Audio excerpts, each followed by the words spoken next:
క్షోణితలంబునను నుదురు సోకక మృక్కి నుతిల్తు సైకత శ్రోణికి జంజరీక చయ సుందరవేణికి రక్షితామర శ్రేణికి త్వయజాత భవ చిత్త వశీకరణైక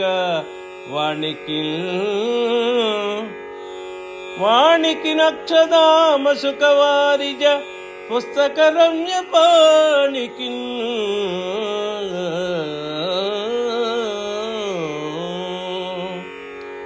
నేలకు నుదురు తాకేటట్లు మ్రొక్కి సరస్వతీదేవిని నుతిస్తున్నాను. ఆ వాణి ఇసుక తిన్నెల వంటి పిరుదులు గలది, తుమ్మెదల గుంపు లాంటి అందమైన జడ ఉన్నట్టిది, శరణన్న వాళ్లను రక్షించేది, పద్మం నుంచి పుట్టినవాడైన బ్రహ్మ యొక్క మనస్సును వశపరుచుకునే వాక్కు గలది, శక్తి గలది, ఆకర్షణ గలది.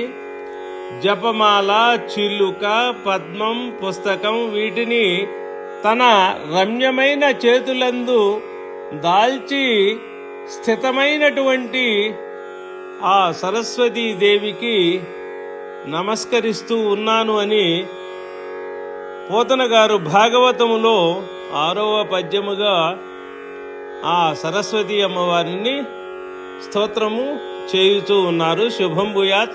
స్వస్తి.